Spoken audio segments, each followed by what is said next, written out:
Chapter 7. Laying the Foundation of the Freedom Struggle. The Renaissance which took place in the 19th century sowed the seeds of national unity in India. This process was accelerated due to the new educational system and the growth of the press. The feeling of unity, love of motherland, pride in our cultural and historical traditions, indignation against injustice, all these together led to the growth of a national consciousness in India. The foundation of the Indian National Congress was also an expression of this nationalism. Nationalism was not just a political ideology.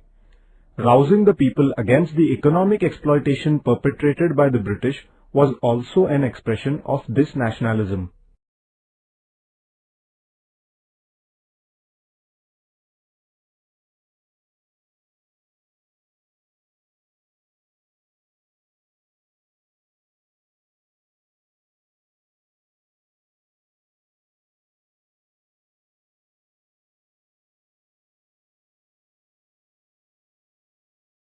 Centralization of administration under the British rule. The British established a centralized administration in India and applied their policies uniformly all over the country. They also laid down a principle that all people should have an equal status before law. The British introduced railways, roads and other facilities of communication and transport in India. These too proved beneficial for Indians. Indians living in different provinces came into more contact with one another against this background. This led to the development of a national feeling among them.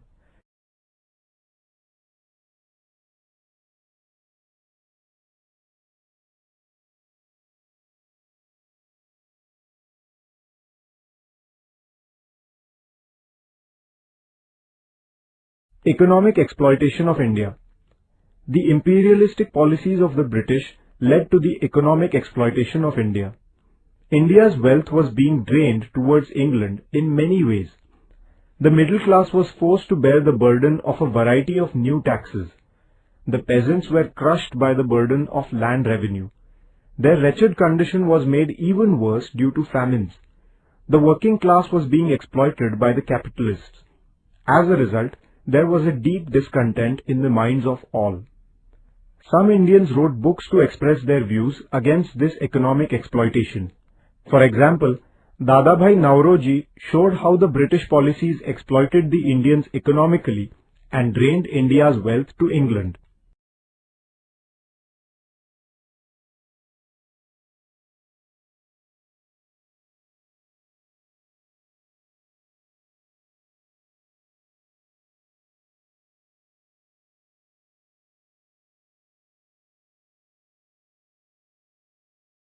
The impact of the Western education.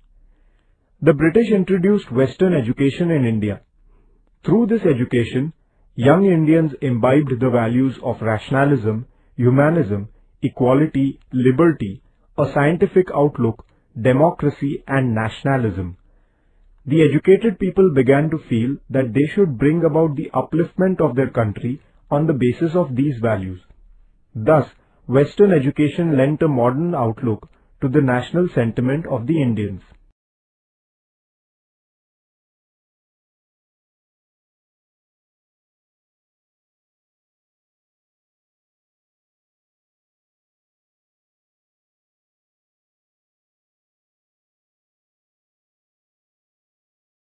Study of Oriental learning. In the latter half of the 18th century, some Western scholars had started doing research in the field of ancient Indian history and culture. The Asiatic Society at Kolkata edited and published hundreds of manuscripts in Sanskrit, Persian and other Indian languages. Indian scholars like Dr. Bhau Daji Lad, Dr. R.G. Bhandarkar also carried out research which gave an impetus to the study of Indian history and culture. This made a valuable addition to the study of Eastern culture, that is, to Oriental studies. The knowledge that India had a rich and ancient cultural heritage aroused the feeling of national pride among the Indians. Newspapers, periodicals and literature. In the 19th century, printing as a profession grew rapidly in India. Newspapers and periodicals were published in regional languages as well as in English. They carried articles about the social, economic and political conditions in the country. Newspapers such as Darpan, Prabhakar, Hindu Patriot, Amrit Bazar Patrika, Kesari and Maratha rendered invaluable service in bringing about political awakening. Criticism of government policies and suggestions regarding the measures for the progress of India appeared in these papers and periodicals.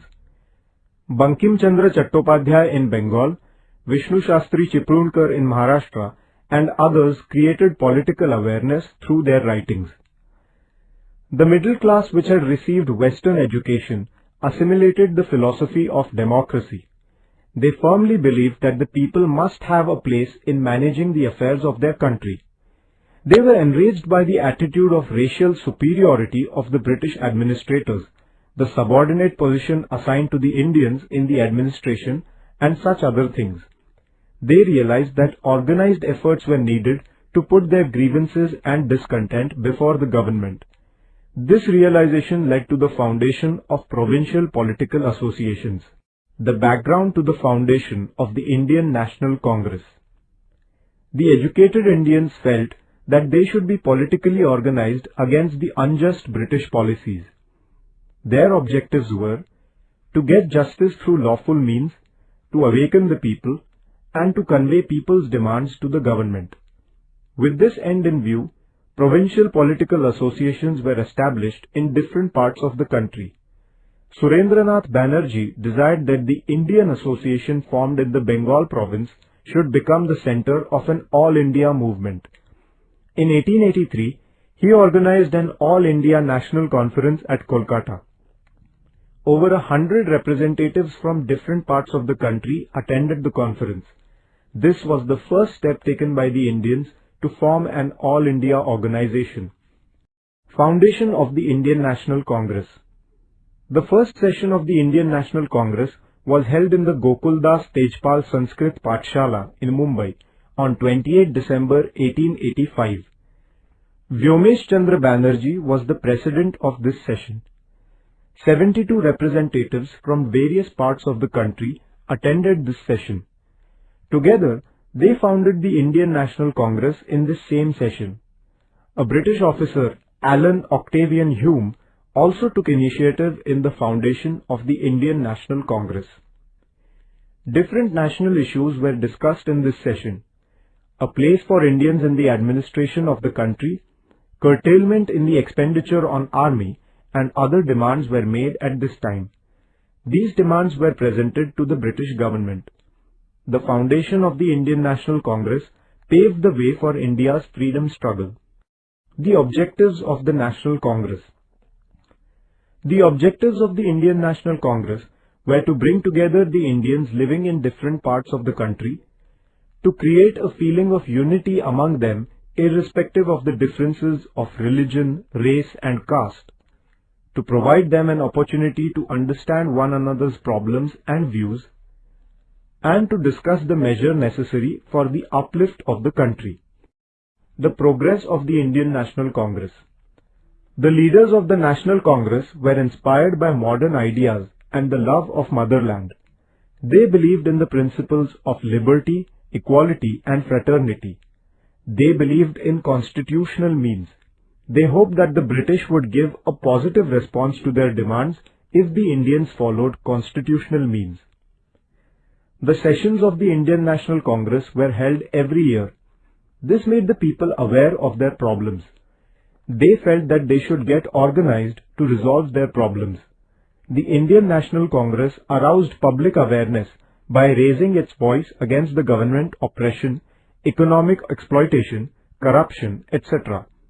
The Indian National Congress insisted on securing political rights for the people. Dadabhai Nauroji brought India's problems to the notice of the public in England. There was a growing response to the National Congress from the public. In 1890, the government issued an order to put a ban on government servants attending the sessions of the National Congress. The National Congress aroused public opinion against this unjust government policy. This forced the British government to withdraw the order. But soon, the policy of the British government became more aggressive. With a view to creating discord among the Indian people, the British adopted the policy of divide and rule. This added to the discontent in the minds of the Indians, and the freedom movement became more intense.